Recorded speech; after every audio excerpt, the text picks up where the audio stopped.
Bien, estoy dando inicio a la sesión de trabajo de taller de metodología y máquina de herramientas. Con la sesión del día martes ya tenemos a Camilo y a Néstor en el ingreso a la sala, así que los voy a hacer pasar para que partamos con nuestro tema de hoy día.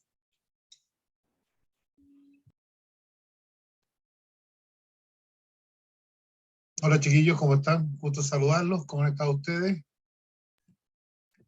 Hola, profe, ¿bien y usted? Hola, profe. Hola, profe. Hola, Camilo, Néstor, ¿cómo están? Bien, aquí. ¿Me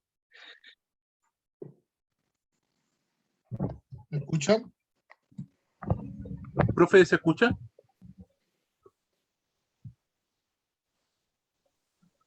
Hola chiquillos, ¿cómo están? ¿Me escuchan? Sí, profe. Sí, parece profe, que lo yo- escuchamos. ¿Se escucha? Hola, hola. Hola, hola. Ahora lo escucho. Hola, profe. Hola, hola, ¿qué tal? ¿Cómo están? Gusto Ahora saludarlos. Hola, profe, Hola, Camilo, ¿cómo estáis? ¿bien y usted? Bien, bien, gracias a Dios. Me acabo de vacunar contra el COVID y la tercera dosis. Así que dicen que patea un poco más fuerte esta, pero no sé. Vamos a ver qué pasa. A A mí, ver si sí, por lo menos, profe. te Oye, pateó la tercera. Sí. Sí, ya. Yo tenía que ir, parece.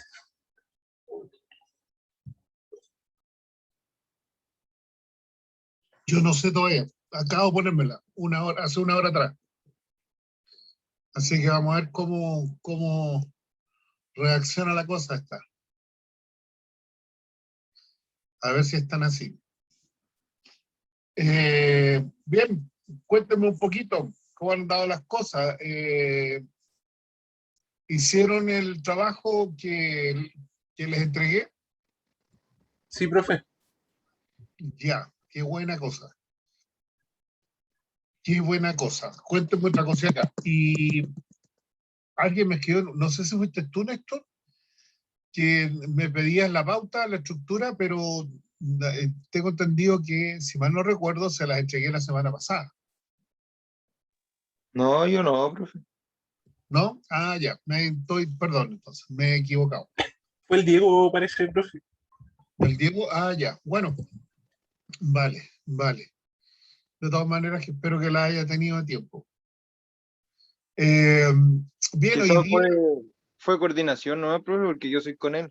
Entonces, ya, ya, o sea, no estaba enterado nomás, por alguna razón.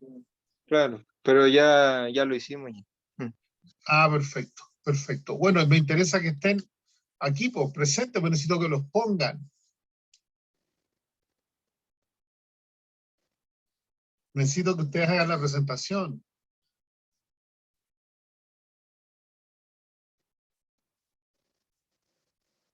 Néstor, Sí, lo que pasa es que yo estoy del teléfono y el Diego tiene que poner las láminas. la del Power pues, y todavía no se conecta. Ahí viene Diego. ¿Ahí viene? Sí, aquí está entrando. Aquí está entrando Diego.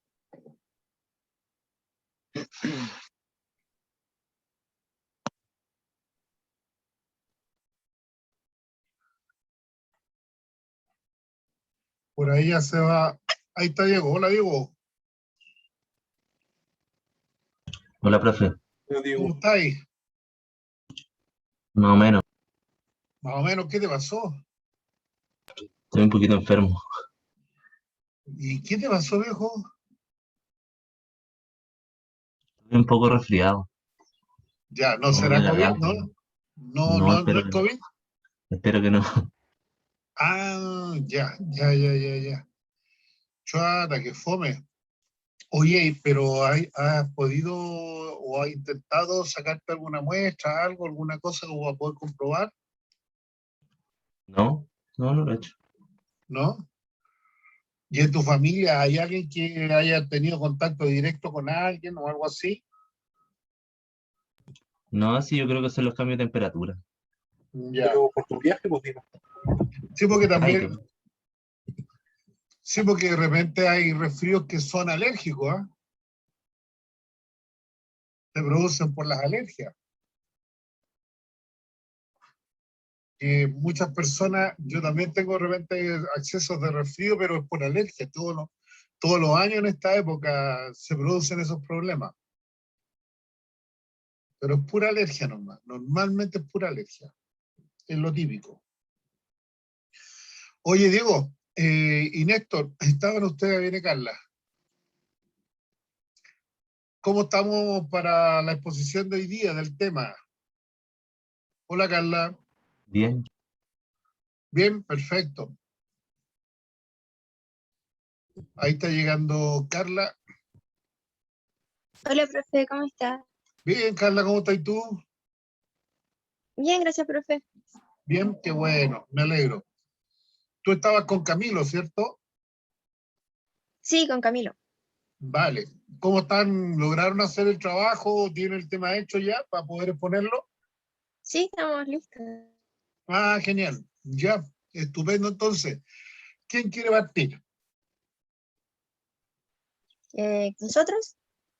Bueno, ¿quién va a Carla, parte Carla, chiquillos, con Sí, Camilo. Camilo. Sí, Camilo comparte pantalla. Sí, profe. Ya, entonces yo le voy a Ya el Diego quiere. pasar, le voy a dar la pasada para que comparta. Listo, compartir pantalla. ¿Está listo, Camilo? Para cuando tú lo tengas ya, aquí estamos.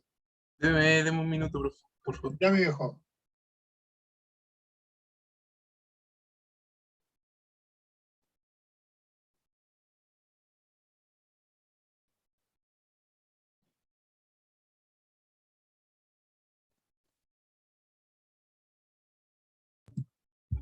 ¿Se ve? ¿O no? Sí, se ve. Sí se ve, Camilo. Huevo frito. Profe, creo que alguien habló. Perdón, perdón.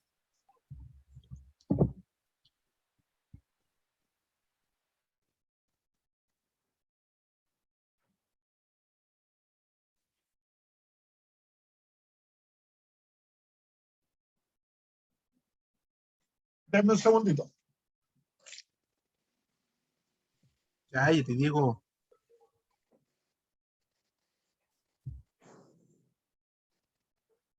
Amigos, no pelean. Hola, soy el Diego. Oh. Ya, pues empieza, pues. Profe, ¿sabe? No pude hacer la prueba, ¿sabe? Que me vio de imprevisto, estaba en Nueva York. Con las clases. No me va a creer, profe, tengo COVID. ¿A quién me dice eso? Están El Néstor, molestando, profe, que profe. me contagió el virus. Estamos voltando al Diego. Ah, ya. Oye, no te lo deseo. No te lo deseo, de verdad.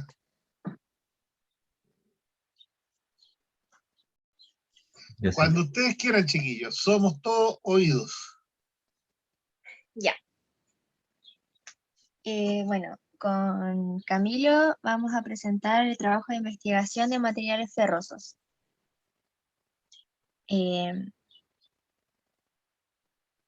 Índice.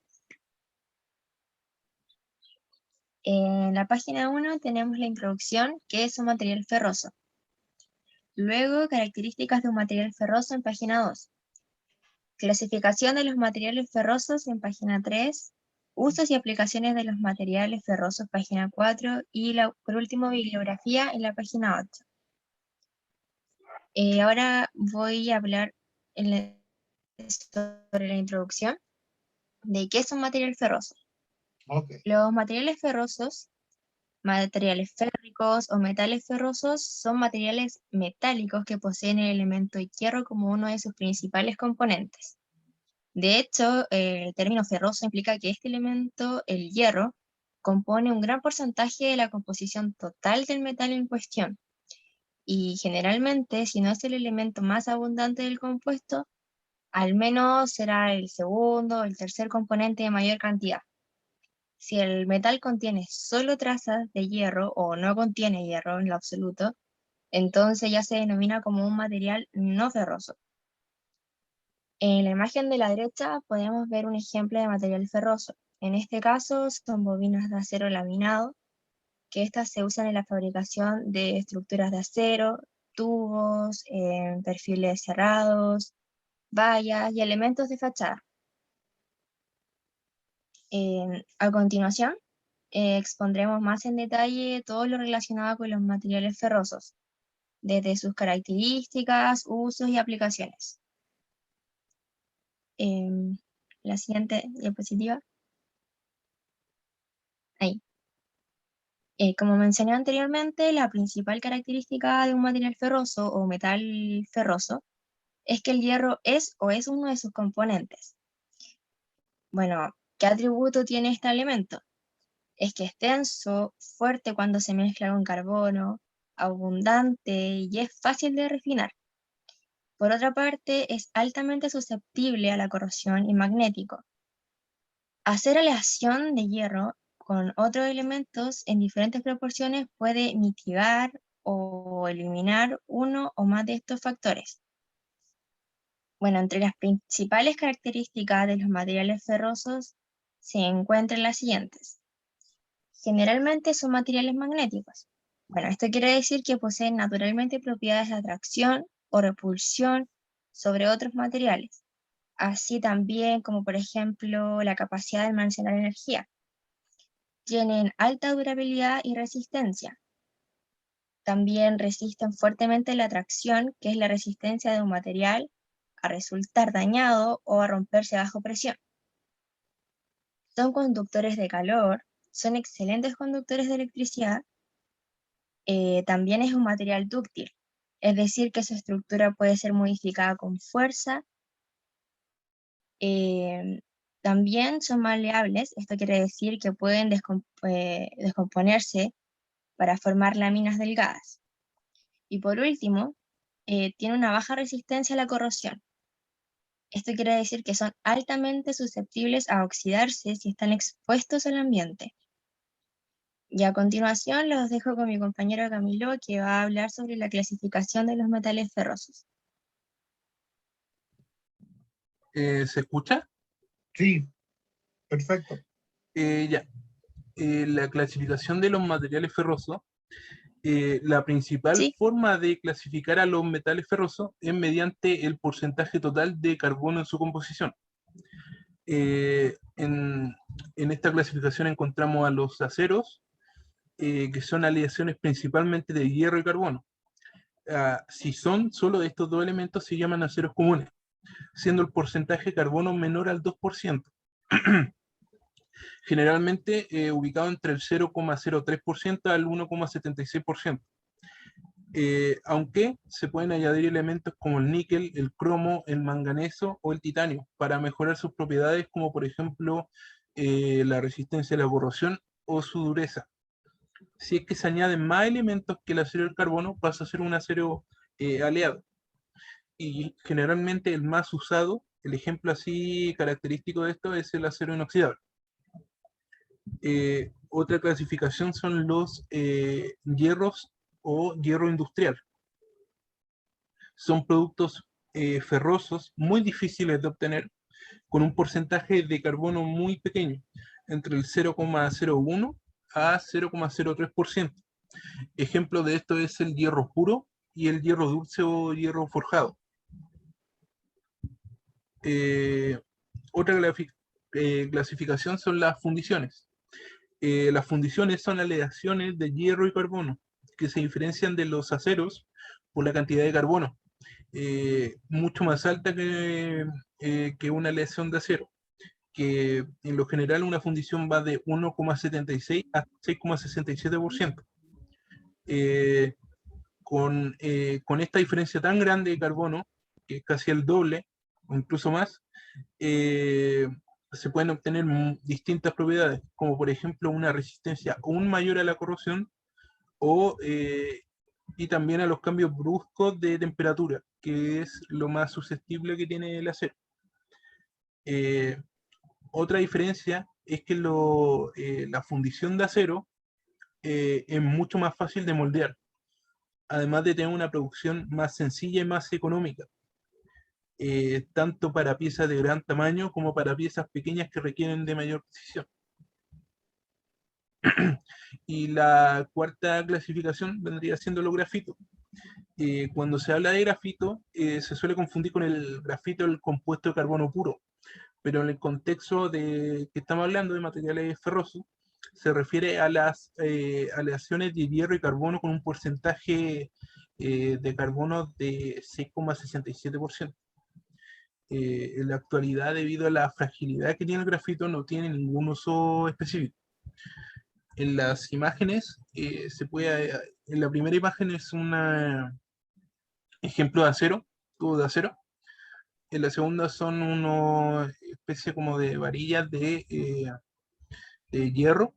Y en la tercera una fundición.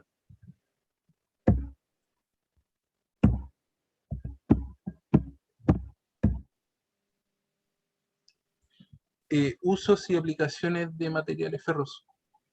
Los materiales ferrosos se utilizan en aplicaciones donde la resistencia es el punto focal principal de todo esto. Esto debido a sus propiedades, como la dureza y la resistencia. Es por eso que son ampliamente utilizados en la industria de la construcción, ya sea como parte esencial de estructuras, edificios, casas, puentes, como herramientas, destornilladores, cinceles, pernos, o como accesorios, rieles en autos o en bicicletas. Ejemplo de esto muy característico es el hierro fundido que se utiliza en puertas, vallas de jardín, cubeta de drenaje y en muchos otros. Como conclusión, con esta presentación nos percatamos de la gran importancia que tienen los compuestos materiales, específicamente el carbón o distintos más, que pueden influir drásticamente en las propiedades tanto positivas como negativas que puede poseer una aleación. Aquí está la bibliografía que usamos para esta presentación. Y eso fue. Bien, bien. ¿Alguna consulta, chiquillos? ¿Alguna duda?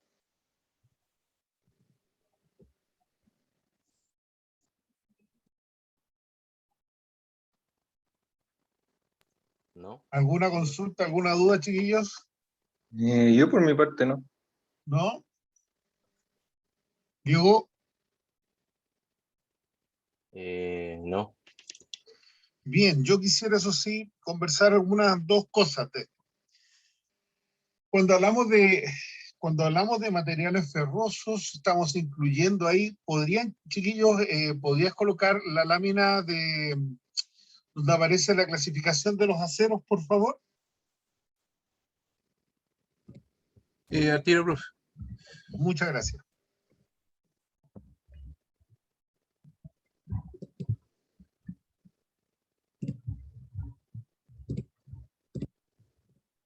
¿Se ve? Esa, correcto. Amplíala, por favor.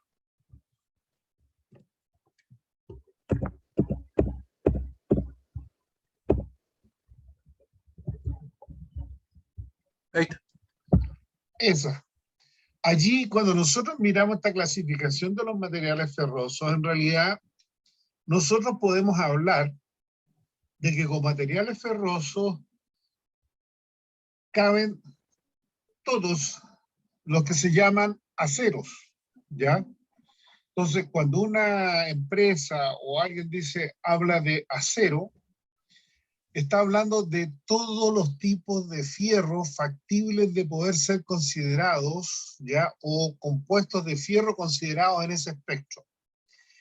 Y ahí incluso, dentro de lo que son los aceros, incluyen a las fundiciones muchas veces, ¿de acuerdo? Hasta incluyen a las fundiciones, a pesar de que existen algunas clasificaciones específicas para ellas.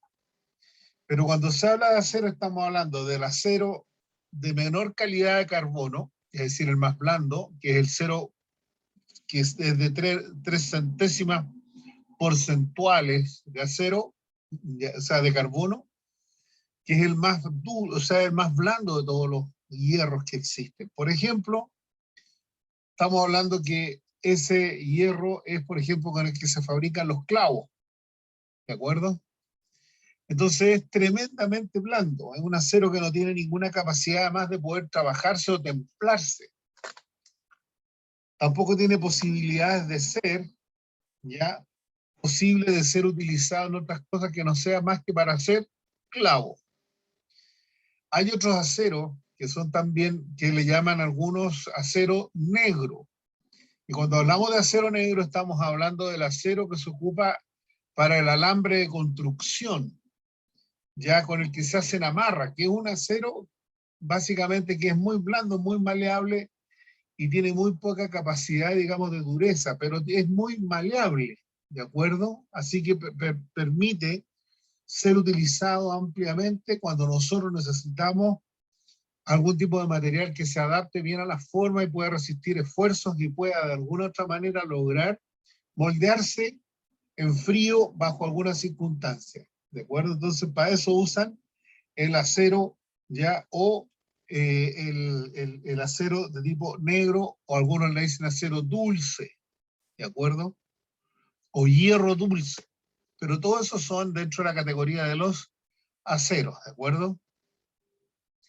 Cuando hablamos de porcentajes de acero industrial, estamos hablando de algunos que tienen también una capacidad aún menor de tener acero, ¿de acuerdo? Y son muy utilizados para trabajos de baja calidad, de muy baja calidad o de muy bajo requerimiento de esfuerzo. Allí es donde nosotros tenemos entonces la posibilidad de utilizar aceros que son, por ejemplo, para realizar latas. Lo que él simplemente la lata, que todos dicen ahí, ah, esta cuestión es simple, pura lata. Sí, es acero, pero con una muy baja capacidad de porcentual de carbono. ¿De acuerdo? Entonces, con eso uno puede trabajarlos y malear y poderlos transformar en distintos productos. Allí aparecen algunos que son tarros de conserva, distintos tipos de planchas de acero que son destinadas a trabajo de, por ejemplo, para llevarlos al cincado, para producir estas latas de techo, ¿cierto? Que son el cincado u otras cosas de ese tipo, ya que logran adaptarse rápidamente a una forma y permiten, digamos, en esa forma quedar ya permanentemente utilizable. De esa forma, este tipo de productos permite entonces encontrar una muy buena opción para muchos productos que son de hojalatería, como hablamos de repente, que son estos que producen canaletas para la lluvia, los tapagorros de calefón y todas esas cosas, ¿de acuerdo? Toda esa variedad existe como aceros industriales que tienen baja cantidad de carbono. ¿Dónde empieza a complicarse la cosa? Cuando hablamos de fundiciones, porque aquí estamos hablando de cantidades de carbono que son mucho más altas porcentualmente. Ahí es donde tenemos fundiciones llamadas fundiciones grises y blancas. Son las más diría yo, reconocidas. Pero dentro de las fundiciones grises, que son un poco más blandas que las fundiciones blancas, están lo que se llama las fundiciones maleables y las fundiciones nodulares, que son aquellas donde permite entonces poder ser trabajada y permiten ser maquinables, o sea, permite que se puedan trabajar en el torno, por ejemplo, ¿ya? En cambio, las fundiciones blancas no se pueden trabajar con máquinas de herramientas porque son tremendamente duras y las herramientas no tienen posibilidad de trabajar de manera conveniente, ¿ya? En ellas, ¿vale? Así es como tenemos, ¿cierto? Esta cantidad, ¿ya?, de productos derivados y que permiten entonces encontrar aplicaciones de distinta naturaleza conforme a los tipos de trabajo que uno vaya a necesitar realizar eventualmente en distintos tipos de aplicaciones de trabajo industrial o producción industrial, que son súper utilizadas, ¿ya? Porque es un producto altamente utilizado y requerido. Otra cosa relevante también son aquellas que hablan de grafito acá, y que son normalmente las fundiciones que son, algunos le llaman fundiciones ácidas, ¿de acuerdo? Y que son hierro con una alta cantidad de carbono, pero prácticamente están fuera del ámbito de las fundiciones normales y están fuera también de la capacidad de poder trabajarlas en alguna manera y poder conformarlas en algún tipo de producto específico. Entonces son materiales que permiten entonces tener una serie de procesos y de procedimientos en la medida en que esos materiales y procedimientos logran, ¿cierto?, trabajar a estos tipos de fundiciones que son las que estamos hablando. El hierro obviamente es uno de los materiales más utilizados en lo que son los procesos de fabricación de todo tipo. Normalmente el hierro es un producto altamente maleable y muy buen amigo y aliado de la mayoría de los procesos mecánicos que uno puede llegar a tener para fabricar distintos elementos a través de ellos. Así es que, si hablamos de materiales ferrosos, vamos a estar hablando de este tipo de materiales que son básicamente, como les digo, de una gran riqueza y que son extensivamente utilizados y altamente necesitados para distintas instancias donde nosotros todos los días estamos ocupándolo y todos los días se están requiriendo para diferentes tipos de fabricación. Entonces, si hablamos de aceros, son todos aceros. Solo que la diferencia está en cuál es el porcentaje de carbono que contienen esos aceros para poder ir de alguna u otra manera ordenándolos en una categoría distinta. Pero de que son aceros, son todos aceros, ¿de acuerdo? No hay que olvidarse de esa condición. Bien, bien. Estamos listos entonces, ya, Carla y Camilo. Viene ahora Diego y Néstor. Por favor, Diego y Néstor, tienen la pantalla disponible.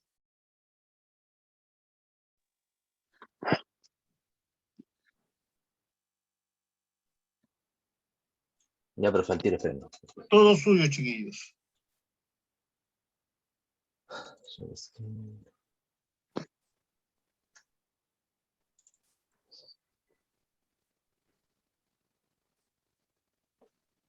¿Se ve, profe? Cuando usted quiera.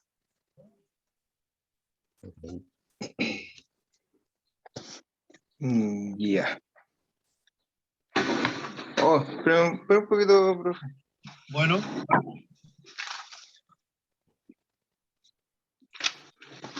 Ay, ay, ay.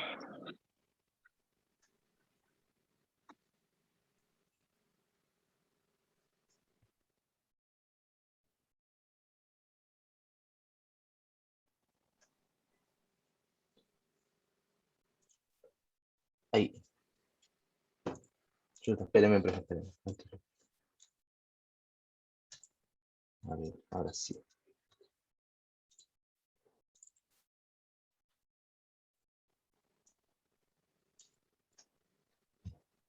Ya. Ya. Profesor, compañero, nosotros les vamos a hablar de los metales no ferrosos. Vamos con el índice. Bueno, nuestra presentación se va a dividir en todos esos puntos. El objetivo, la definición de los no ferrosos, las características de los materiales que comprenden la clasificación de los no ferrosos, su clasificación, algunos ejemplos de su uso y aplicación en la vida cotidiana y nuestra conclusión.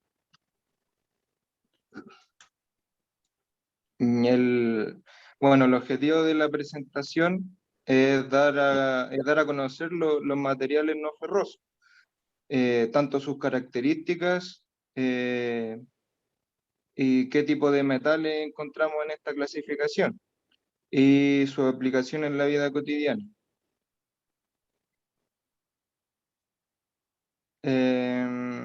Como definición de los materiales no ferrosos, principalmente se caracterizan a todos los metales que no contienen hierro en su composición. Esa es como la definición más completa. Estos metales se utilizan masivamente, al igual que los ferrosos, pero con la diferencia que los materiales que entran en la clasificación de los no ferrosos tienen otras cualidades que se le sacan otro tipo de provecho, tales como que son más livianos, o sea, facilita el transporte y la maniobrabilidad de estos. También son moldeables y tienen una alta resistencia al óxido y la corrosión. Pero al tener todas estas cualidades, también hace que estos materiales sean más costosos y a veces no sea necesario usar estos tipos de metales, ya que el ferroso, por ejemplo, para un puente de acero se puede usar materiales ferrosos, que es más barato. Dentro de los materiales no ferrosos más comunes tenemos los metales preciosos, que son la plata, el oro y el platino. Tenemos el cobre y sus distintas aleaciones, el níquel, el paladio y el platino. Tenemos el titanio, aluminio, estaño, plomo, zinc, y hay algunos más, pero esos son los principales. Características y propiedades. Como dijo mi compañero Néstor, una de las ventajas o principales características de los materiales no ferrosos es que tiene poco peso, un bajo peso específico. Y otra de sus características sería la gran resistencia a la oxidación en condiciones ambientales normales, que es fácilmente manipulable y mecanizado. Son livianos, tienen gran conductividad térmica, es un excelente conductor eléctrico, son no magnéticos y son químicamente activos para formar aleaciones. Los metales no ferrosos se clasifican principalmente por su densidad. En estos encontramos los metales pesados, que son aquellos cuya densidad es igual o mayor a 5 kilogramos por dm3. Eso era decímetro. Perdón, es igual o mayor a 5. Por ejemplo, encontramos el estaño, el cobre, el zinc, el plomo y el cobalto. Los ligeros, cuya densidad se encuentra entre el rango de 2 a 5, como por ejemplo el aluminio y el titanio, y los ultraligeros, cuya densidad es menor a 2 kilogramos, como el magnesio y el berilio. Ejemplos de uso y aplicaciones. El cobre puede ser usado para la construcción de tuberías, cañerías, techos y estatuas, ya que es altamente resistente a la corrosión y al óxido en condiciones atmosféricas exteriores, aunque con la humedad se puede tornar un poco verdoso. Como ejemplo de esto encontramos el más claro, que es la Estatua de la Libertad, que es una estatua que está hecha de cobre y que con los años se tornó verdoso, como lo vemos aquí en la foto. Entre otros usos, por ejemplo, el zinc sirve como micronutriente para las plantas en su estado de óxido y sulfato. Este sirve para la producción de fertilizantes que mejoran las cosechas, eliminan la mala hierba y crean protección contra las pestes. Por lo tanto, tienen un uso muy importante en la agricultura. Al ser metales livianos y a la vez resistentes, son muy usados para crear enlatados que se pueden usar para la construcción de aviones y autos. En este ejemplo tenemos el aluminio. Al ser materiales livianos, son indispensables a la hora de crear un avión, por ejemplo, que necesita que sea resistente, pero a la vez liviano, para que se pueda, que no ejerza un peso muy grande a la hora de elevarse, un avión, por ejemplo. Y al ser metales no magnéticos, son eficientes a la hora de crear aparatos electrónicos.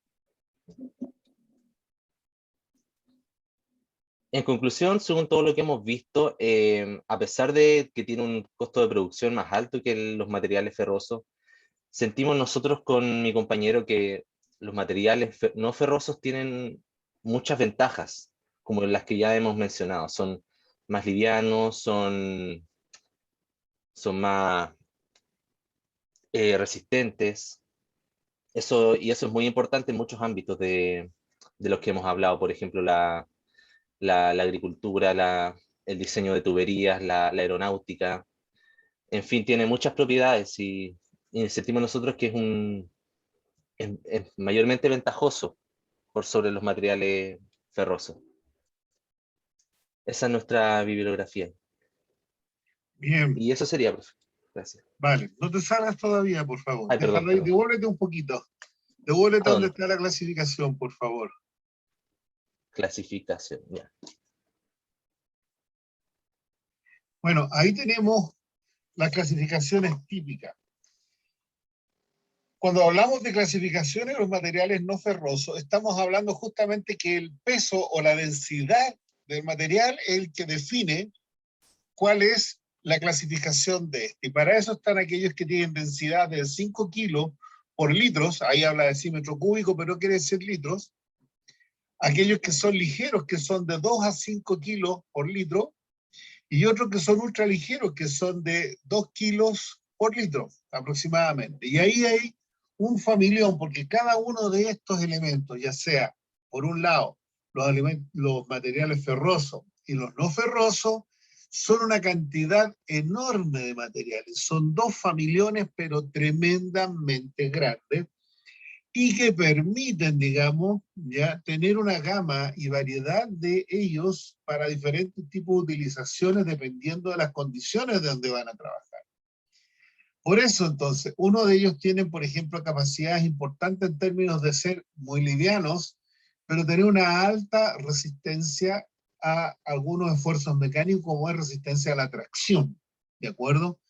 Donde en ese caso tenemos el titanio, con el cual se fabrican aviones, que son tremendamente livianos, pero que tienen la gracia, digamos, de ser altamente resistentes. También sirve, digamos, este elemento para producir prótesis para los seres humanos. Algunas prótesis dentales, otras para distintos tipos de huesos, que son los que permiten entonces parchar en algunos tipos de momentos a personas que hayan tenido alguna dificultad desde el punto de vista de algún accidente y hayan quedado inválidos o vayan a quedar invalidados por, de alguna manera, tener fragilidad ósea, donde el titanio permite y ayuda, digamos, a incorporar firmeza, cierta y seguridad para aquellos quienes de alguna otra manera tienen esa condición. Dentro de esto, los materiales que más hemos usado siempre han sido el cobre, que se usa muchísimo en aplicaciones de tipo domiciliarias y otras cosas en la industria automotriz. Y también tenemos, por ejemplo, al bronce, que el bronce obviamente es una aleación entre cobre y estaño, da lo que se llama bronce. Y el bronce es ni más ni menos que el cobre modificado con estaño, de tal manera que en esa combinación logra más resistencia y logra una serie de condiciones de aplicabilidad que son relevantes cuando nosotros tenemos la posibilidad y la necesidad de ocuparlos, ¿cierto?, en un momento determinado para algunas cosas. Si nosotros vemos aplicaciones, por ejemplo, también aparece el latón, que en ese caso el latón es cobre con zinc, que es un material más duro aún que lo que es el bronce. De hecho, muchos, por ejemplo, específicamente las hélices de los barcos, muchas de esas hélices de los barcos se fabrican con latón, cobre más zinc, debido a la resistencia y a las propiedades mecánicas que este conjunto logra adquirir cuando se fabrica con este tipo de materiales, que es una aleación de cobre con zinc, que es el latón. También existen, sin poder obviar este asunto, existe la posibilidad de que ellos sean usados también, tanto como los materiales ferrosos, en el tema de conductividad eléctrica. Y de hecho, cuando hablamos de conductividad eléctrica, estamos hablando de poner cobre a todo lo que son las líneas de transmisión de energía que nosotros tenemos para abastecer a nuestra ciudad. Entonces, tenemos distintos tipos de elementos que son factibles de aplicar en distintas condiciones para cierto tipo de productos que son relevantes en el minuto en el cual esos productos pasan a tener la importancia que se les ha dado debido, digamos, a lo extensivo de la duración de ellos en procesos de fabricación y porque muchas veces de ellos tienen un alto reconocimiento al tener la opción de poder haber prestado buen servicio a lo que nosotros necesitamos que se tenga cuando hablamos de este tipo de materiales. ¿Alguna consulta, chiquillos? ¿Alguna duda? Camilo, Carla.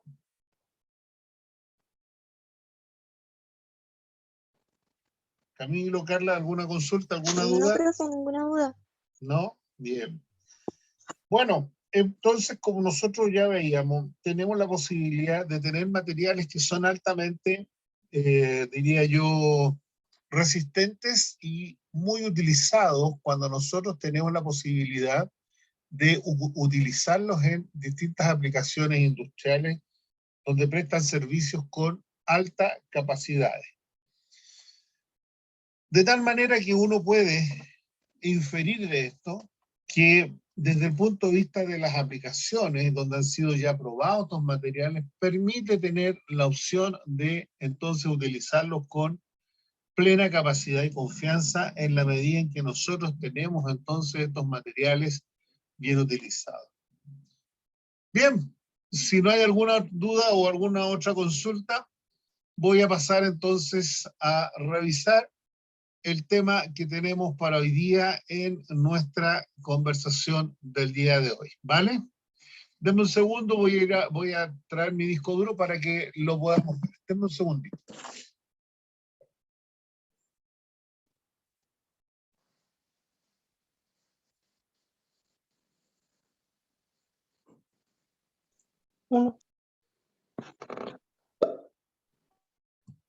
Néstor, hoy jugamos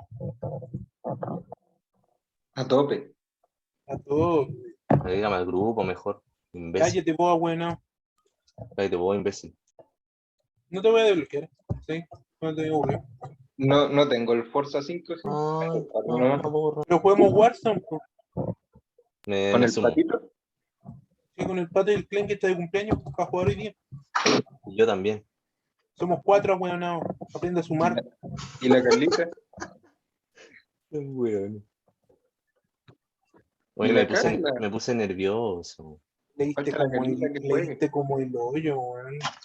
Weón inútil. No puede leer. Mira cómo me trata.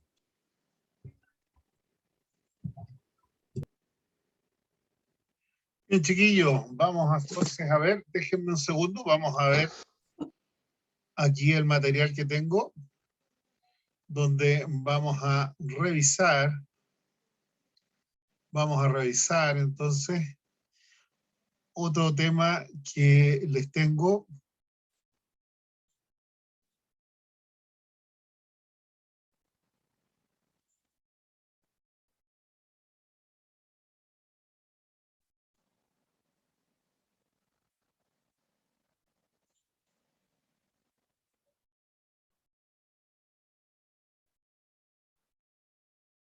Y que tiene que ver con un elemento mecánico que conversamos la semana anterior cuando estuvimos hablando de lo que era el fresado.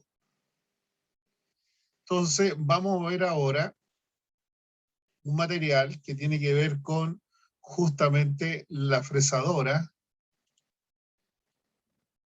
y que básicamente es un material que muestra lo que es el cabezal divisor y cómo ese cabezal divisor permite que tengamos nosotros una serie de posibilidades de utilización de este y podamos hacer que estas utilizaciones que presenta como máquina nosotros las podamos llevar y realizar de buena forma cuando vemos lo que es este cabezal divisor y cómo este se comporta cuando es necesario que nosotros tengamos la posibilidad de generar entonces una de las opciones de utilización que nosotros tenemos para ello.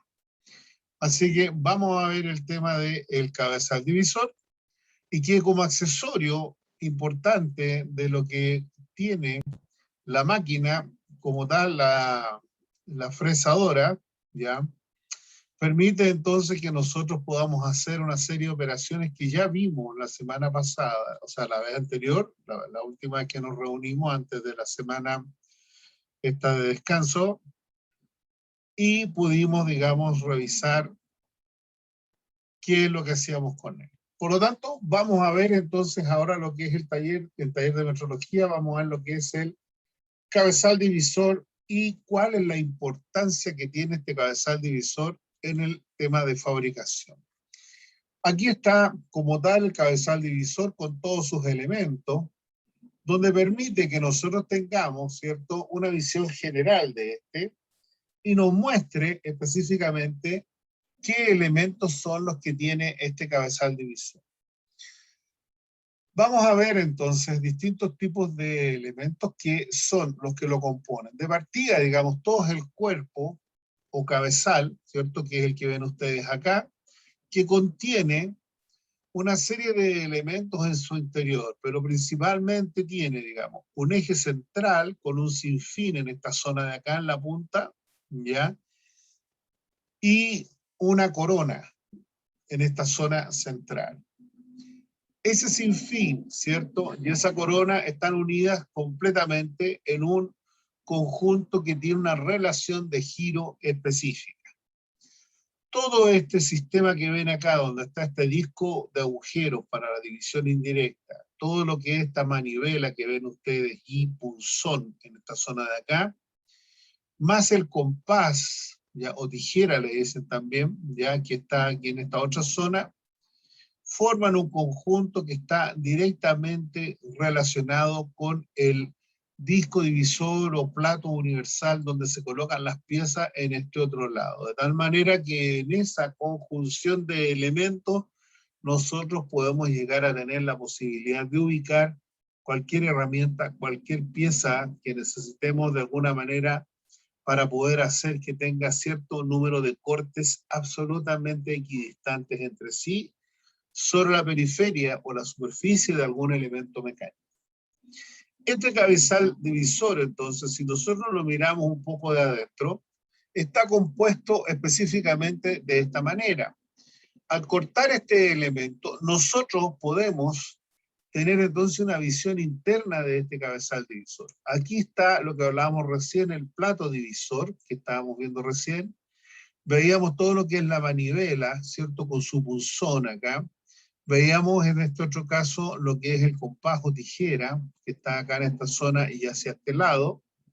Y veíamos ese eje interno que va por el centro de toda esta carcasa o cabezal, y que tiene un sinfín, que está conectado a una corona, como yo les decía, que a su vez se contacta directamente con el plato divisor o el plato donde se sujetan las piezas para poder hacer los cortes, ya sea por medición, por cálculo, por medición por división directa o división indirecta, ¿de acuerdo? Dependiendo de lo que uno eventualmente va a necesitar.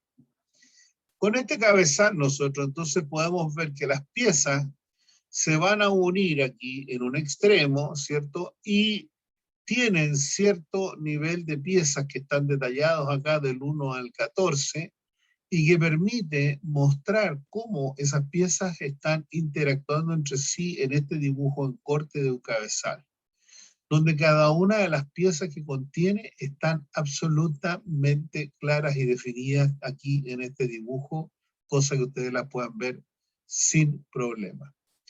Así es como en este ensamble de elementos vamos a ver que aquí en la parte del lado derecho, número 13, hay una pieza a la cual se le está cortando una cierta cantidad de dientes, ¿cierto? O está realizando una cierta cantidad de ranura, mejor dicho, el cabezal divisor en conjunto con la fresa, que es la herramienta de corte, que está sujeta en la fresadora, que es la máquina, y que permite ir repartiendo sobre esta superficie periférica una cierta cantidad de cortes absolutamente equidistantes uno del otro. Para eso sirve el cabezal divisor, porque con esa condición nosotros podemos llegar a tener la posibilidad de poder hacer números que son múltiplos o submúltiplos de la relación de transmisión que existe entre este elemento, que es el sinfín, y la corona. Normalmente la relación es 1:40, ¿de acuerdo? Por eso se da el nombre a las cabezales divisores por la corona que traen. Entonces muchas veces dice la gente es una constante 40 o una corona de 40 dientes, ¿de acuerdo? Y con eso las personas ya se identifican de qué está hablando el otro, ¿de acuerdo? Por lo tanto, si nosotros tenemos esa posibilidad y podemos verlo aún más, diría yo, en cada una de sus partes y piezas, podemos ver cómo este cabezal divisor tiene una serie de accesorios que son estándar y que sirven, digamos, para que se puedan hacer distintos trabajos. Acá tenemos una contrapunta que está en esta zona, ya con su sistema de fijación aquí a lo largo. Por acá tenemos una cantidad de engranajes que son los que marcan las velocidades bajo las cuales el cabezal divisor puede generar algunos tipos de trabajo. Acá vemos un plato y acá vemos un plato con divisiones. Como ustedes se fijan, tiene una serie de círculos agujereados, ¿cierto? Y que tienen un número preciso de ubicaciones de agujeros dependiendo de dónde se encuentra el círculo más exterior al círculo más interior. Por acá tenemos justamente el clavijero o tenemos el compás, ¿cierto? Esos accesorios, aquí están. Y acá tenemos distintos elementos que son accesorios estándares para poder amarrar, ¿cierto? Y fijar de manera conveniente todo lo que es el cabezal divisor como tal, más todo el tema de lo que es la construcción de elementos mecánicos por otra vía. Acá vemos un cabezal divisor que está junto con una contrapunta, están en su posición de trabajo en el torno, normalmente, o en la fresadora. Ya aquí tenemos, digamos, la posibilidad de ubicarlos ahí, ya, y trabajan, digamos, enfrentados y alineados el uno con el otro. Bien, acá tenemos otra disposición, acá tenemos un cabezal divisor con un juego de platos más su contrapunta, y el otro plato divisor está puesto acá. Con eso nosotros podamos llegar a trabajar y poder generar algún tipo de división específica. Bien, cuando hablamos de división universal, estamos hablando de una división en un caso eventual que se produce, digamos, ya por cada uno de los divisores que nosotros conocemos. Aquí aparecen justamente en los dos primeros dibujos, aparece un K40 y otro K40 enseguida y en el centro. Pero al otro lado aparece un K60. De tal manera de que lo que se está hablando tiene diferencias en términos del término logístico que se ocupa para hacer los cálculos finales. Cuando hablamos de un K40, estamos hablando que la cara A tiene 15, 18, 20, 23, 27, 31, 41, 47 agujeritos concéntricos, ¿de acuerdo? Una de las caras. Y si uno lo gira, trae otra cantidad de agujeros grabados, ¿cierto? De manera concéntrica en la otra cara. También tenemos la posibilidad de descubrir que en el primer caso aquí, de la primera columna, habla de ruedas intercambiables. Y en ese caso estamos hablando de engranajes de módulo 1,5, diámetro 20, chaveta 4 milímetros, y ahí aparece el diámetro de los otros engranajes que existen, 24, 28, 32, 40, 44, etc. Lo mismo para el segundo cabezal divisor o el que está en el medio, ahí donde también podemos establecer las mismas cosas, donde está el número de circuitos, 24, ¿cierto? 25, 28, etcétera, y circuito número 2, cuáles son los otros agujeros que tiene en la otra cara este cabezal divisor en su plato universal. También existe la posibilidad de algunas recomendaciones, ¿cierto?, que permite hacerse cuando tengamos la posibilidad de tener ruedas intercambiables, ya que permitan generar trabajos distintos a los que podemos llegar a estar acostumbrados a realizar. Como es, por ejemplo, si estamos acostumbrados a hacer engranaje, a lo mejor necesitamos hacer un cono con esto. O necesitamos hacer otra cosa distinta. En fin, va a depender. Y por último está este K60, es decir, que la corona tiene 60 dientes, la corona tiene 40 dientes en los dos anteriores, en este tiene 60 dientes. Y es posible hacer números 1, 2, ¿cierto? Dependiendo del tipo de cabezal, y permite tener círculos que sean de 20, 21, 23, etcétera, hasta 44 agujeros. Eso es algo que siempre va a ser saludable preguntarlo y revisarlo, porque dentro de la vida del cabezal hay dos elementos previos muy importantes que son el eje central, es cierto, que lleva el movimiento hacia adentro, y el otro que cae desde arriba, que es el movimiento, digamos, típico por el cual muchas personas pueden haber perdido muchas cosas. Entonces, ojo con eso. Nosotros tenemos la posibilidad de ubicar este cabezal de la mejor manera posible y se puede trabajar asociado, digamos, a proporciones de giro. Nosotros, si pudiéramos ver en lo que consiste un disco ya de agujeros como este que estamos viendo acá, vamos a decir que si buscamos el agujero, perdón, si buscamos el círculo que tiene 15 orificios, nosotros vamos a hablar que vamos a generar entonces la posibilidad de tener un tercio de vuelta. Si hablamos de un tercio de vuelta, vamos a hablar que la distancia es de 5 orificios entre los agujeros que nosotros ahí tenemos. Por lo tanto, entonces nosotros tenemos la posibilidad, vaya, se saltó, podemos ver la posibilidad de que si partimos de un tipo de agujero, ¿ya? O de un tipo de, por ejemplo, aquí tenemos en esta parte central, tenemos el agujero, es el círculo de 15 agujeros en esta parte de acá. Si partimos contando desde aquí del centro, en el círculo de 15 vamos a tener 1, 2, 3, 4 y 5, ¿cierto? Entonces toda esta parte desaparece y queda todo lo demás. Por lo tanto tengo 1, 2, 3, 4, 5, 6, 7, 8, 9 y 10. ¿Cierto? Tenemos 10 ahí, ya teníamos 5 antes. Ahí tenemos entonces, ¿cierto? Lo que estábamos buscando. Entonces, nosotros vamos a poder realizar operaciones donde vamos a poder dividir la pelota, por decir así, o el disco ¿cierto? Lo vamos a poder dividir en 5 opciones o en 3 cuadrantes iguales de 5 agujeros en 5.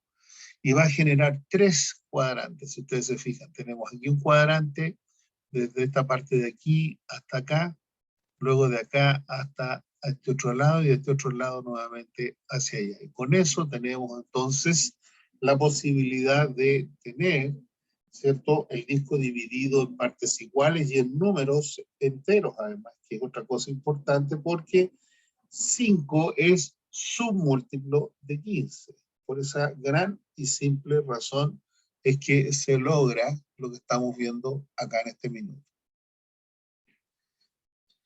Bien, si hablamos de estos discos de agujeros recambiables, es decir, que yo puedo tener la posibilidad de tener otros discos de agujero que yo puedo sacar y poner que tienen números distintos ya de discos de agujero, ¿ya?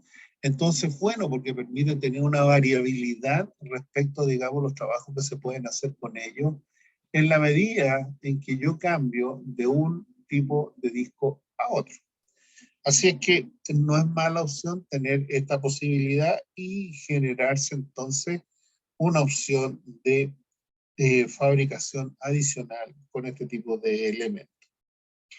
Bien, así es como nosotros, por ejemplo, si nosotros miramos en las figuras de abajo, si nosotros queremos tener un punzón antes de la división, ¿cierto? Nosotros vamos a tener la posibilidad de dividir este agujero, ¿ya?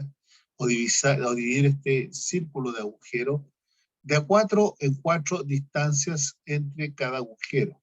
Y se ajusta la amplitud de la tijera, ¿ya? Es decir, la amplitud es la extensión abierta que tiene este minuto esta parte pluma de esta parte café. Entonces, esa parte ya es la que le llamamos, ¿cierto? se le llama de alguna manera el disco y el cuadrante que nosotros tenemos ahí para poder formar este asunto. Si nosotros entonces podemos mirar esto, entonces podemos ver que la tijera la podemos llegar a fijar específicamente en puntos definidos que están asociados a 4 distancias de agujero, que serían 1, 2, 3, 4. En este tramo no puede haber, ¿cierto?, ninguna equivocación, porque de la equivocación parten los errores más grandes que hay en el tipo de utilización de este elemento. Ahora, si la tijera ahorra el recuento de las distancias entre agujeros, claro que sí, porque permite entonces a la tijera marcar siempre donde uno quiera que esté y poder medir entonces lo que corresponde. ¿Qué es lo que se ha hecho en el segundo cuadro? Que es el punzón después de la división. En eso entonces nosotros tenemos que este compás va a permanecer abierto con respecto al punzón, ¿cierto? Va a permanecer exactamente a la misma vuelta siempre y va a caer exactamente en el mismo lugar conforme esté separado. Bien, ¿cómo nosotros llegamos a calcular esto? Porque obviamente esto tiene toda una metodología que es necesaria aprender cuando nosotros necesitamos saber cómo manejar este asunto. Entonces, se ha generado una fórmula que dice que el número de edificios, que son división directa, ya, y n va a ser el número de vueltas de la manivela. Si nosotros vamos a tener x y vamos a tener c, ¿de acuerdo? Y n el número de divisiones por ac. De alguna manera entonces sabemos que el cabezal divisor va a operar dentro de los cánones normales y para eso vamos a tener una corona de 40 dientes. O sea, va a ser un cabezal de 40 dientes, como ya lo he dicho. Por lo tanto, entonces nosotros vamos a tratar de calcular un valor que sea conveniente y que pueda mostrarnos cómo se ejercita uno cuando quiere de alguna manera hacer un buen trabajo, un buen desempeño con este tipo de elementos. Si nosotros miramos acá la figura que tengo en pantalla, vamos a ver que tenemos una X, ¿cierto? Que es el número de edificio. Vamos a tener una C, que es el constante de cabezal divisor, que puede ir desde Z igual 40 dientes o más, ¿ya? Y después lo que vamos a hacer es ver y reconocer N o Z, que es el número de divisiones por AC. La fórmula que nosotros podemos establecer para ver cuál es el número de edificio va a ser X va a ser igual a C, ¿cierto? Partido por el cabezal divisor. Estamos hablando constante del cabezal divisor. Z igual 40 o... Bien, así es como nosotros tenemos ahora que introducir la variable número de divisiones por hacer. Si el número de divisiones por hacer es múltiplo o submúltiplo de 40, no va a haber grandes problemas para realizar esa operación. Pero si no llegara a ser múltiplo o submúltiplo de la cantidad de divisiones que tenga alguno de los dientes, entonces nos va a resultar una división indirecta. Para eso tenemos tipos de división en el cabezal divisor. Tenemos división directa, división indirecta, división angular y división diferencial. Entre cualquiera sea el caso, ya, cualquiera sea el caso, lo importante, digamos, que ustedes logren visualizar cómo se lleva a cabo esto que es el cálculo de divisiones por hacer con el cabezal divisor. ¿Alguna consulta, chiquillos? ¿Alguna duda?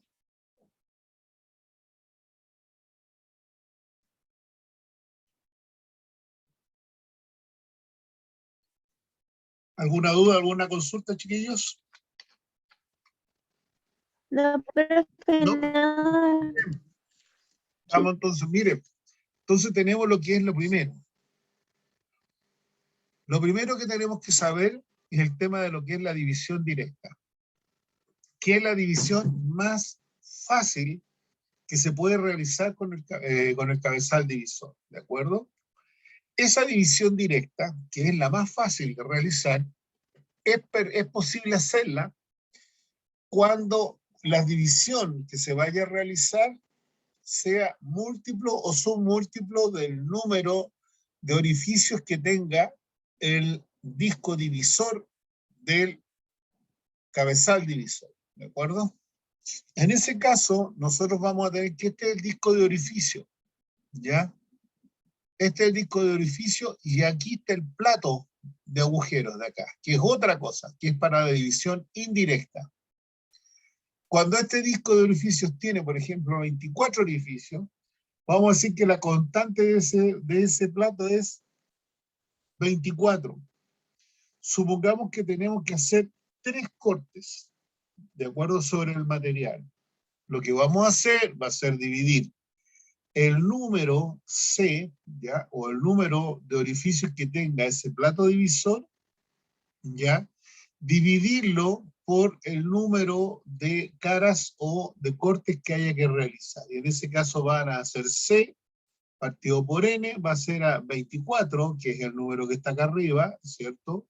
Dividido por 3, que son 3 las caras que van a cortarse de alguna manera. En ese caso, lo que va a haber que hacer es girar 8 orificios entre cada uno de esos cortes para poder tener 3 cortes equidistantes en la periferia de ese elemento. Con eso, nosotros tenemos una forma más fácil de poder hacer esta opción de llegar a tener entonces una buena opción de corte y de división sobre ella. Si ustedes se fijan, aquí tenemos ese plato, ese disco divisor, y acá tenemos los discos de agujeros que están acá. Tenemos ambos dos elementos. Con eso nosotros hemos logrado, o podemos lograr entonces hacer, sabiendo el número de orificios que tenga esto, vamos a poder lograr entonces generar una cantidad de cortes que sean de alguna manera, en la medida que sean múltiplos o submúltiplos, de manera absolutamente coordinada y sin problema. Distinto es el caso cuando no corresponde a ningún múltiplo o submúltiplo de acá, de estos agujeros, se hace en este otro, ¿de acuerdo? Acá se hace cuando no son múltiplos ni submúltiplos, en ese caso de la corona del cabezal divisor. ¿Qué es la división indirecta? Bueno, de cierta forma ya lo hemos dicho, la división indirecta normalmente opera en el rango dentro del cual nosotros tenemos la posibilidad de cortar una cantidad de dientes que no es ni múltiplo ni submúltiplo de el número de la constante del cabezal o, en ese caso, del número de orificios que traiga ese disco de agujero, ¿de acuerdo? Por lo tanto, entonces, en ese caso, vamos a tener que usar la división indirecta y ocupar el plato de orificio, ¿cierto? Que tiene varias circunferencias de agujeros concéntricas y que van variando dependiendo de su posición. En ese caso, digamos, lo que vamos a hacer, entonces, es poder lograr encontrar, ¿cierto?, un espacio adecuado para ello. Si nosotros vemos cómo vamos a trabajar con esto, vamos a trabajar de partida. Vamos a ver lo que es todo lo que es el plato universal, ¿cierto? Se pone la herramienta o se ponen los elementos que van a trabajarse. Agregado a eso tenemos lo que es la corona, y la corona, en su vez, está conectada en esta zona con el viejo chico por ese mismo conducto que veíamos al resto. Y esta viene desde ese eje que nosotros sabemos que está aquí, pasa por el medio del cabezal divisor y va a dar una manivela. Al girar esta manivela, ¿cierto?, gira también esta cosa. Y con eso nosotros podemos producir un giro adecuado a lo que es el tornillo sin fin de este elemento que tú estás buscando. Bien, algunos elementos importantes que fabricar. Está el tornillo sin fin, como ustedes ya lo ven aquí. Y por otro lado tenemos la corona, que está un poco más abajo. Con todos esos elementos nosotros podemos tener claridad de lo que vamos a tener. Y ahí tenemos un pequeño dibujo móvil que permite mostrarnos cómo se mueve, ¿cierto?, el sinfín, ya dentro de lo que es el cabezal divisor y la corona, a su vez amarrada ahí a lo que es estos elementos. Ahí hay una caja de velocidades donde muestra justamente los ejes, cómo están dispuestos y cómo estos elementos están dentro de un conjunto ya mecánico que los cubre y permite que tengamos la posibilidad de revisarlo así en conjunto. Aquí tenemos la caja, ahí tenemos la corona y acá abajo tenemos ahí abajo está este asunto, el son tornillos sin fin. Bien, ¿cómo se hace ahora la división indirecta? La división indirecta se realiza por el movimiento directo de la manivela, ¿ya? Que va a dar a la corona. Es decir, se mueve la manivela que está aquí, ¿cierto? Y este movimiento a través de este eje va a dar al eje de la principal elemento de acá del estudio del cabezal. Por lo tanto, entonces lo primero es pasar todo esto por la corona. Una vez que se ha hecho eso, lo que se hace entonces...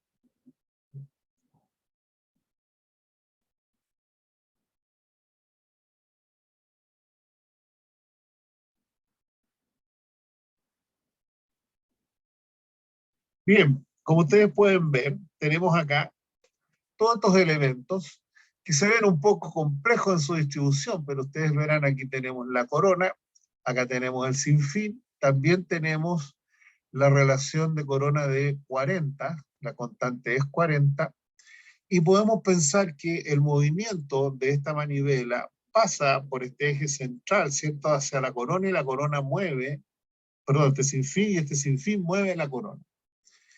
Lo que hay que pensar es que si yo doy 40 vueltas con esta manivela, llegando al mismo punto de partida cada vez, esta corona va a dar una vuelta completa. Es una relación de 1 a 40. Y se utiliza, digamos, una ecuación bastante sencilla que está constituida por estos parámetros que ustedes ven acá.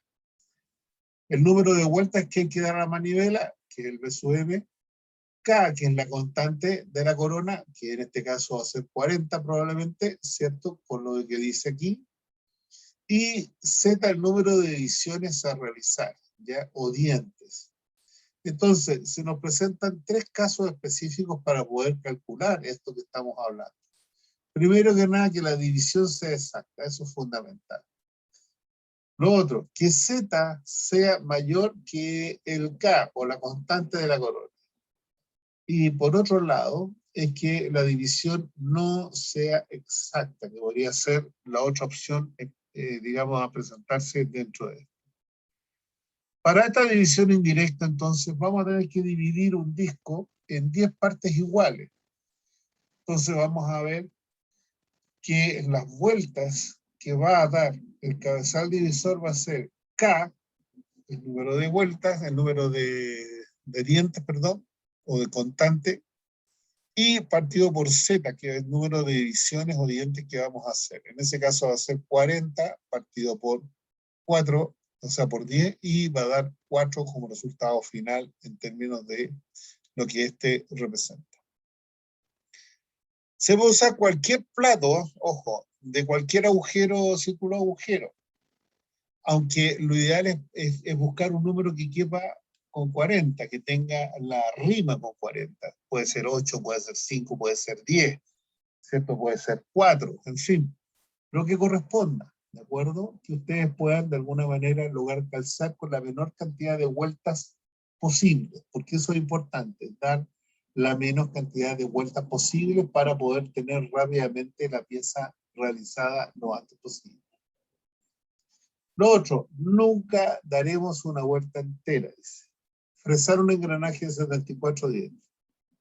Fresar un engranaje de 74 dientes igual a decir que B es igual a K, ¿cierto? Que es la constante partido por el número de dientes. Entonces vamos a ver que K arriba es 40, el número de espacios, dividido por el número de dientes, que son 74. Si nosotros eso lo simplificamos, ¿cierto? Vamos a ver que va a haber 37, digamos 37 sobre 20. lo que es lo mismo que decir 20 número de espacios y 30 el círculo del agujero que yo estoy buscando para que se cumpla esto de acá, ¿de acuerdo? Ahora, en el círculo de 37 agujeros marcado por rojo, ¿cierto? Lo que hay que hacer entonces es correr 20 espacios, ¿de acuerdo? 20 espacios. Con eso entonces se logra llegar a posicionar el elemento como corresponde. Acá dice, efectuar una división en 7 partes. Sí, claro, claro que en 7 partes. De tal manera de que eso permita aferrarla bien, por decir así, y saber que cortó en el círculo de 37 agujeros marcado con rojo. Y aquí es donde vemos, ¿cierto? El círculo de agujeros de 37 está aquí. Es uno de los agujeros pertenecientes a este disco de agujeros que ustedes ven acá.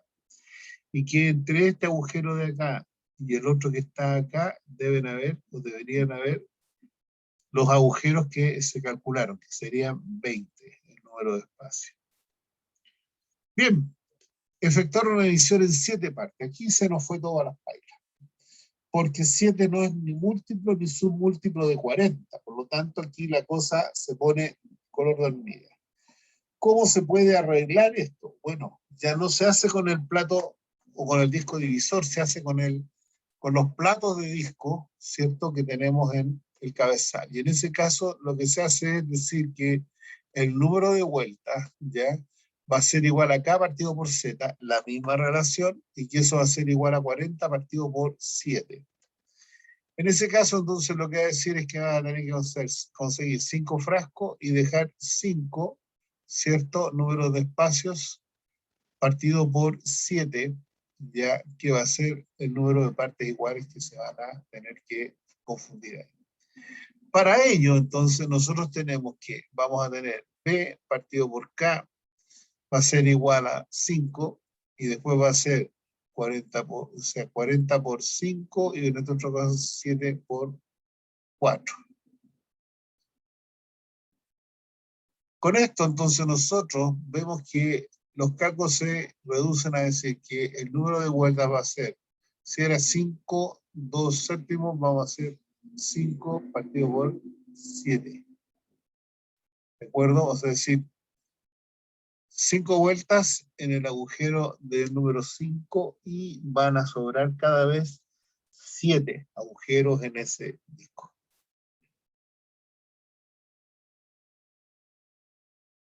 Bueno, así es como vemos la posibilidad de que esto vaya cambiando y se vaya generando, ¿cierto?, una buena opción de vivir, ¿cierto?, y conocer este tipo de elementos y para qué nos sirven tan convenientemente.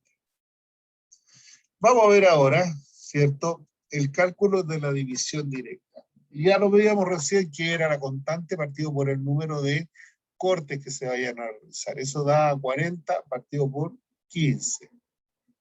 Si da 40 partido por 15, vamos a tener que generar entonces lo que significa, digamos, otro esquema cuando no sea múltiplo ni submúltiplo. Y en ese caso vemos ahí cómo tenemos 40, la constante de 40, y tenemos que dejar 15 agujeros libres. Entonces vamos a tener 8 y 15, lo dividimos, mejor dicho, por 5.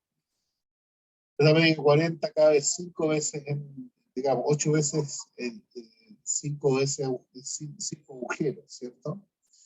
Y por otro lado vamos a ver lo que sobró, que va a ser de 15, sobraron 3.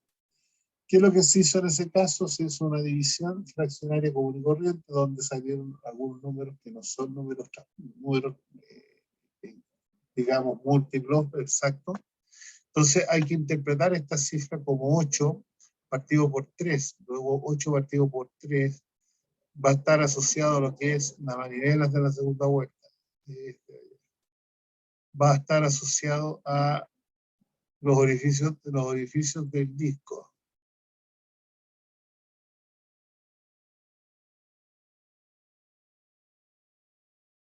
Aquí es cuando nosotros entonces ahora vamos a ver, ¿cierto?, la maravilla que es poder jugar con las matemáticas en función de lo que son las proporciones matemáticas. donde en esta fracción se puede ampliar o amplificar o simplificar cualquiera de los números que nos hayan entregado. Donde el número 2 no se modifica y se mantiene constante, pero sí se mantiene, digamos, inconstantemente estos 2 partidos por 3. Acá se logra amplificar la misma fracción por el mismo número y da 33, o sea, 22 con 33. Y eso porque hay un truco matemático que permite trabajar a esto con proporciones, ¿de acuerdo? Fracciones y proporciones, esto es una parte de lo que son las fracciones y proporciones. El resultado final, 2 vueltas a la manivela, 1, 2 y 22 orificios en el disco de 33 agujeritos, ¿de acuerdo? Con eso uno tiene la opción de poder considerar que ha calculado correctamente el número de ediciones para algún elemento que fabricar y que permite encontrarse exactamente instante cada corte el uno del otro. Bien, cuando hablamos entonces ahora de lo que es el cabezal divisor y lo que hace el cabezal divisor, vamos a ver específicamente, ¿cierto?, que podemos llegar a calcular algunas cosas, como se vio en los otros videos que les entregué que eran brasileños, y permite el cabezal divisor generar entonces, a través de una serie de cálculos, la posibilidad de construir engranajes, que es lo que vamos a ver eventualmente ahora. Continuando, para la división indirecta, vamos a utilizar una relación de transmisión de 40 sobre el número de dientes. Ya nos olvidamos de 24 sobre el número de divisiones que utilizábamos en la división directa. ¿Por qué? Porque en la división directa hemos utilizado el disco de la división directa que tenía 24 ranuritas y tú desplazabas de 4 en 4, de 6 en 6, de 8 en 8. Y en la división indirecta vamos a trabajar con este disco, donde en el interior del cabezal divisor voy a encontrar una rueda corona y un tornillo sin fin. Una rueda corona y un tornillo sin fin. En el interior, la rueda corona tiene 40 dientes. Es por ello que yo realizo 40 vueltas a la manivela y la pieza gira una sola vuelta.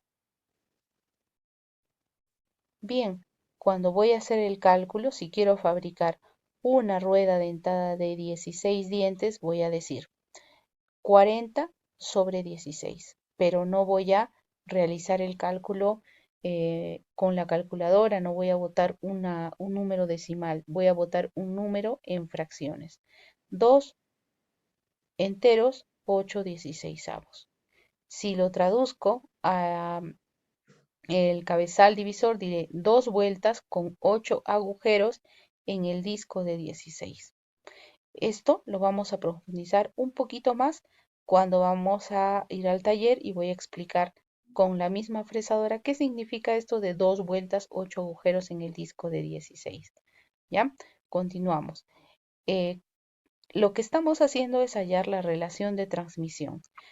Ahora, otro ejemplo, si tengo que realizar 15 divisiones, la relación de transmisión, el número de divisiones, la rueda corona de 40 dientes y esto es el disco. Acá está montado un disco con 15, 16, 17, 18, 19, 20 agujeros. Puede tener un segundo disco o un tercer disco. Les he dicho, el cabezal divisor viene con 3 discos. ¿Cómo se realiza el cálculo para fabricar una rueda de 15 dientes? 40 sobre Z, 40 entre 15. 40 entre 15, en fracciones me va a salir 2 enteros, 2 tercios. ¿Qué hago? No encuentro aquí el disco de 3. Solamente hay disco de 15, 16, 17 y discos mayores. Entonces voy a buscar un número que multiplicado al numerador y al denominador me dé un número que encuentre en el disco. 33, por ejemplo, ¿no? Ah, es el disco 2. Bien, puedo realizar la transmisión.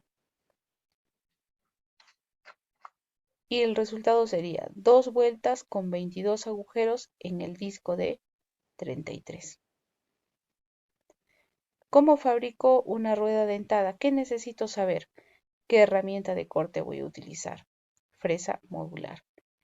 Módulo es la relación que existe entre el diámetro primitivo y el número de dientes. Y el número de fresa depende del número de dientes o divisiones. ¿Qué quiere decir esto? Si voy a fabricar 24 dientes, número 4. Si voy a fabricar 35 y 50 o 50, entre 35 y 54, número 6. Número 6. ¿Ya? Bien, aquí por ejemplo tenemos una relación de fórmulas para realizar la rueda dentada, pero solamente voy a utilizar las más importantes. Lo vamos a hacer sencillo. ¿Cómo saber qué herramienta utilizar? Es decir, cuál es la fresa modular que voy a utilizar, porque hay fresas modulares módulo 1, módulo 2, módulo 3 y así. ¿Qué voy a hacer? Tengo que tener en cuenta lo que he dicho, relación que existe entre el diámetro primitivo y el número de dientes. Bien, entonces, cuando tengo una rueda como esta, puedo tomar el diámetro de la rueda, diámetro exterior, puedo saber cuál es el número de dientes, sí, puedo saber cuál es el número de dientes, voy contando el número de dientes y voy a utilizar, 2 es una constante. Fácilmente puedo encontrar el módulo porque tengo el diámetro exterior de la rueda y tengo el número de dientes. ¿Ya? Si tengo que fabricar esta rueda dentada. ¿Qué pasa si no tengo, se ha destruido, se ha hecho polvo, ha volado en 1000 pedazos la rueda dentada? ¿Cómo puedo hallar cuál es el módulo? Fácil. Esta rueda dentada no venía sola, venía engranando con esta otra. ¿Y para qué me va a servir? Tomo la distancia del diámetro exterior, cuento el número de dientes. ¿Pero por qué, profesora? Si esta está bien. Sí, pero si esta rueda dentada tiene módulo 3, la rueda dentada que voy a fabricar también debe tener el mismo módulo. ¿Por qué? Porque si no, no tendrían el engrane perfecto. Las ruedas dentadas que van engranando unas con otras tienen el mismo módulo. Bien, entonces acá tengo una fresa modular que dice módulo 3. Ah, ya, es la módulo 3, M3, módulo 3. Número 1. ¿Cómo es eso del número 1? Que solamente va a poder esta fresa, módulo 3, fabricar ruedas dentadas que tengan un número de dientes de 12 a 13, no más. Y entonces, si quiero fabricar una rueda mayor, tengo que utilizar la módulo 3, pero número 2, número 3, número 4. Ejemplo, si esta rueda dentada tiene 13 dientes, se fabricó con el módulo 3, número 1. Módulo 3, número 1, porque tiene pocos dientes, de 12 a 13 dientes. Y esta otra rueda dentada, ¿con qué módulo se va a fabricar? Con el mismo, si no, no engranarían. Pero ¿con qué número? No el número 1, sino un número mayor, porque como vemos aquí tiene mayor número de dientes. Si tiene 35 dientes, módulo 3, para que engrane con el piñón, pero número 6. Bien, entonces ya sabemos tipo de fresa, modular, módulo 1, módulo 2, módulo 3, número de fresa puede ser de acuerdo al número de dientes que voy a fabricar para que se dé el engrane perfecto. Bien, entonces aquí tengo un ejercicio Z32. ¿Qué es Z? Número de dientes. El módulo, módulo 3. ¿Qué necesito saber? El diámetro exterior. ¿A qué diámetro voy a cilindrar esta masa? Módulo por Z más 2. Módulo 3 por Z, 32 más 2. Y me va a salir 102 milímetros. La altura 2.25 por módulo, no es metros, ¿ah? Esta que es una constante. Y esta es la altura del diente, 6.75 milímetros. Bien, estos dos cálculos necesito para tornear a 102 milímetros el diámetro, de lo que va a ser la rueda dentada y 2.25 para saber cuál es la distancia que voy a desplazar en el eje Z para que pase cada diente. Bien, el siguiente cálculo que voy a hacer es la relación de transmisión. 40 sobre el número de dientes. 40 sobre el número de dientes. ¿Por qué? 32, porque es el número de dientes que voy a fabricar. Finalmente, en fracciones doy la respuesta. Un entero, 8/32. En fresadora, ¿qué se dice? Una vuelta con 8 agujeros en el disco de 32. ¿Hay disco de 32? Busco. No hay. Entonces, ¿qué hago? Una vuelta, simplifico, con 4 agujeros en el disco de 16. ¿Hay disco de 16? Sí. ¿Qué significa esto? Te explico. Ignoras todos los demás discos, porque solo vas a trabajar en este disco de 16. Ya, en la figura se está ignorando y digo, aquí encuentro los 16 agujeros. ¿Cómo voy a girar la manivela? Antes tú girabas 4 ranuras, 5 ranuras en el disco de división directa. Aquí estás en este disco que tiene múltiples agujeros.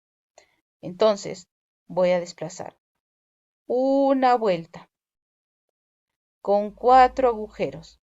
¿En qué disco? Estoy en el disco de 16. Bien. Aquí está. Una vuelta con 4 agujeros en el disco de 16. Yo me voy a quedar acá, ¿no? Aquí empiezo una vuelta con 4 agujeros en el disco de 16. Y para el siguiente diente, ¿qué hago? Una vuelta con 4 agujeros en el disco de 16. Mecanizo, siguiente diente, una vuelta con 4 agujeros en el disco de 16. Y así voy a ir mecanizando cada uno de los dientes. Si esto no te está quedando claro, no te preocupes porque lo vamos a explicar en taller. ¿Qué necesitamos? Que tengas estos cálculos bien claros para no detenernos en el trabajo. ¿Qué más necesito? La altura, 2.25 por módulo. ¿Cuánto sale? 6.75. Es el desplazamiento que va a tener desde que la fresa rosa está rozando en el exterior. ¿Cuánto va a bajar? 6.75. En 3 pasadas, si es un material de acero y usando refrigerante, porque es una HSS, la fresa modular, y si fuese aluminio, pues en una sola pasada lo hacemos el diente. Una tablita más que resume todos los cálculos que hemos realizado y los estudiantes identifican, analizan problemas, proponen y desarrollan soluciones. Alrededor de las máquinas herramientas, un texto de Gerling que me gustaría que lo revisen porque explica paso a paso de manera sencilla, y si queremos profundizar un poco más, tecnología de las máquinas de herramientas. Recomiendo inicialmente el de Gerling porque nos va a ser de mucha utilidad. Entonces, retrocediendo, ¿qué necesito para fabricar mi rueda dentada? Para fabricar la rueda dentada, conocer que voy a utilizar el cabezal divisor, pero ya no las ranuras de 24, sino la de los discos que tienen bastantes agujeritos.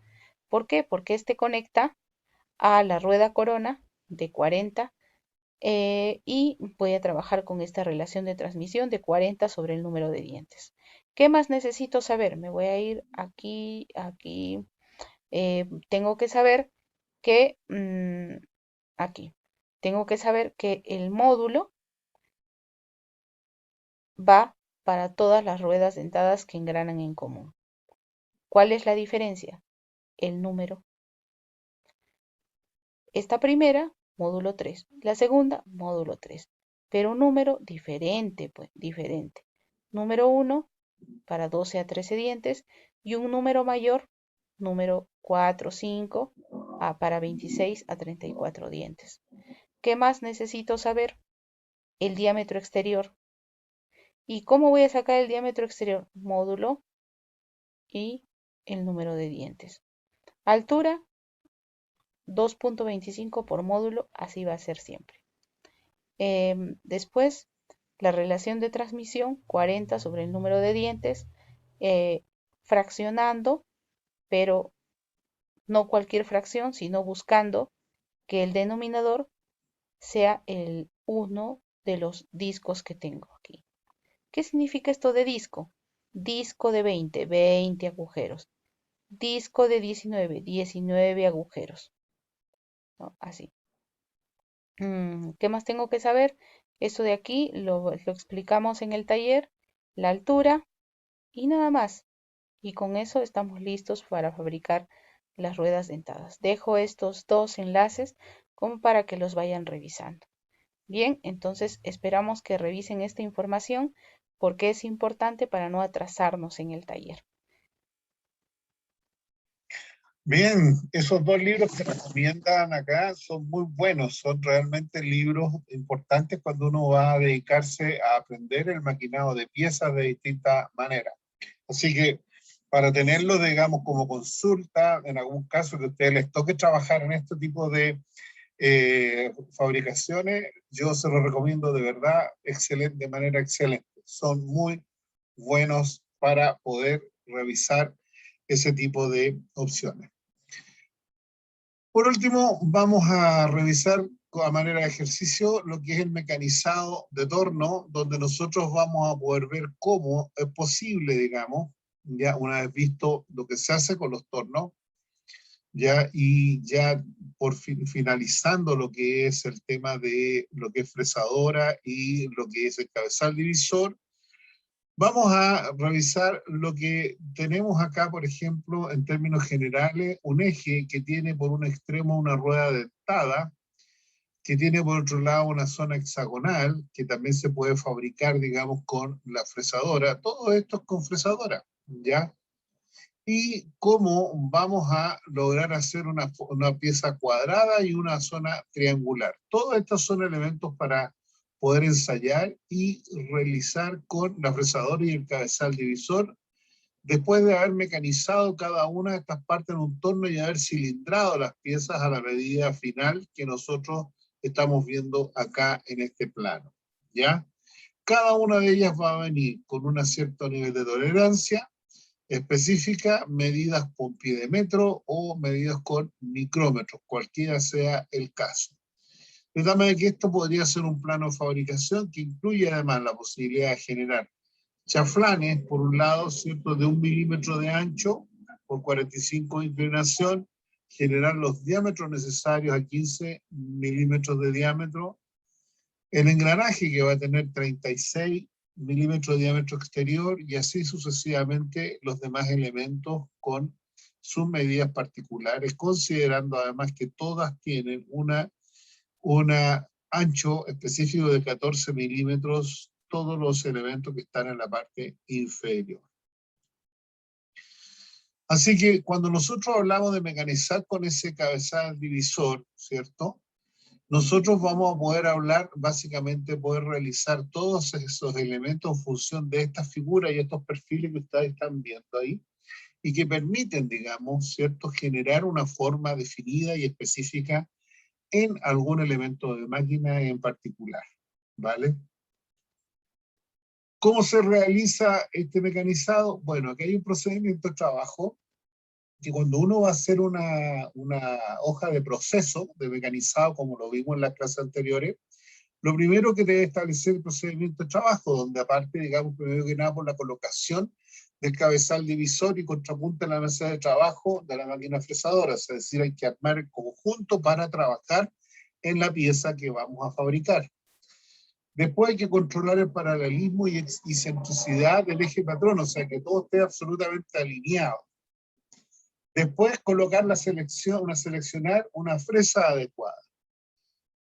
Cuarto paso, calcular el número de vueltas de la manivela utilizando el sistema de división directa o indirecta, dependiendo de lo que sea la posibilidad de poder llegar a fabricarlo.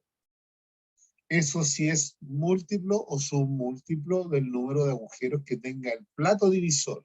Si no, hay que ir a cortar con el plato de discos, no de circunferencia, ¿de acuerdo? Después hay que ajustar las RPM, o sea, las vueltas a las cuales va a girar la herramienta de corte, ¿de acuerdo? Y el avance que va a tener la mesa para poder realizando el corte necesario. Después rozar ligeramente la herramienta sobre la pieza para establecer lo que se llama superficie cero, para empezar desde allí a contar el corte que se va a realizar. Después sacar del alcance de la fresa el material y dar la altura calculada para poder generar el corte. O sea, si yo tengo la herramienta a este nivel, que la superficie es cero, ya lo que voy a hacer es sacar la pieza y darle la profundidad de corte a la herramienta para empezar a hacer el corte necesario. Después, hablando de lo que es tecnología de taller, emplear tecnología para el uso del cabezal de visor por el sistema de visión angular, directa e indirecta, dependiendo de cálculos del número de vuelta a la manivela, ¿cierto? Que va a darse a través de lo que es la división, ya sea directa o indirecta, y el uso correcto de las velocidades de trabajo. Eso todo se hace en función de recomendaciones por tabla y dependiendo de los materiales que nosotros vamos a usar, vamos a dar los cálculos de avance y de corte y de velocidad de trabajo, de velocidad de corte, ¿de acuerdo? Instrumentos a utilizar: pie de metro, una reglilla graduada o micrómetro, profundímetro, una escuadra puede ser, comparador de carácter. Herramienta: una fresa cilíndrica frontal, una fresa de vástago, llaves que son diversas. Normas de seguridad que siempre son importantes para poder mecanizar alguna pieza: antiparras para proteger la vista, brocha para poder sacar el material no con la mano ni con nada, sino que con brocha, y zapatos de seguridad que siempre conviene usar, siempre para poder tener un buen trabajo asegurado dentro de lo que es el tema de generar un buen proceso de trabajo sin riesgo. Acá tenemos una hoja de proceso de fabricación, una hoja de proceso, donde podemos entregar y ver la cartilla completa de cómo se puede fabricar una pieza y cómo se puede lograr construir un elemento de máquina, como que ustedes ven ahí en la figura, con los perfiles que están y que aparecen allí indicados en esas láminas que ustedes ven en este minuto sobre la pantalla. Lo ideal, calcular la rueda dentada, ya sabemos, partiendo del diámetro primitivo o del diámetro exterior, se puede calcular el módulo y todos los elementos que están aquí. Están las fórmulas que permiten llevarnos a calcular todos esos elementos y que permiten encontrar, ¿cierto?, un procedimiento adecuado para poder lograr entonces generar, ¿cierto?, el perfil que corresponda. Bien, pues, chiquillos, no habiendo más por hoy día, no los quiero ya más saturar de materiales. Ya creo que por hoy estamos bien. Así es que espero que por hoy hayan tenido una muy buena opción de clase y espero que puedan ustedes revisar este material y puedan tener entonces la opción de poder estar pendiente de ellos y entonces evaluarlo y generar entonces una muy buena opción de trabajo. Preguntas y consultas. ¿Alguna duda, alguna consulta, chiquillos, que yo les pueda contestar en este minuto, que ayude a despejar alguna duda, alguna consulta, alguna duda? Yo, profe, bueno, Cuéntame. respecto a la materia no, pero sí en cuanto a trabajo, así a notas. Ya Ya. llevamos 2 notas, ¿cierto? O sea, con el trabajo de hoy día. Sí, mira, yo creo que ya esta semana las estoy publicando, las tengo puestas en mi planilla, pero la verdad he andado con un montón de otras cosas porque he estado corrigiendo algo así como 300 informes más o menos, ¿ya? Y eso me ha quitado un montón de tiempo corregir informes de laboratorio, ¿ya? Entonces me he abocado a ese trabajo que es más complejo, ¿de acuerdo? Pero pierde cuidado, Diego, que yo creo que ya esta semana se la estoy publicando, se la estoy dejando en el portal, ¿de acuerdo? Para que ustedes las tengan ahí a su disposición. Ya, ¿y serían 3 notas al final? Yo espero 3 notas. Ya nos queda un poquito de tiempo. Voy a buscar otro trabajo más para entregarles, para que ya sea como una especie de trabajo final, ¿ya? Y ustedes puedan de alguna otra manera entregar de alguna manera ese trabajo realizado, ¿ya? Bueno, profe, gracias. ¿Ok? Va por ahí en esa línea el trabajo, Diego. ¿Alguna otra consulta? ¿Alguna otra duda?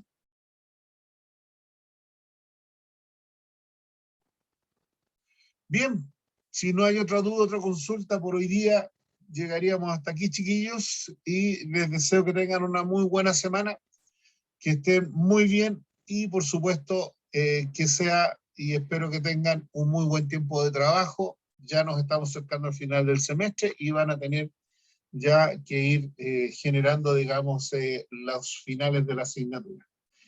Así que yo por mi parte me despido y les deseo que tengan un muy buen tiempo en lo que resta de la semana. Un gusto de poderlos escuchar. Que estén súper bien.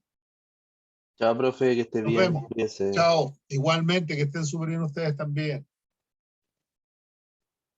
Chao, profe. Chao, Néstor, que estén muy bien. Chao, Camilo. Igual.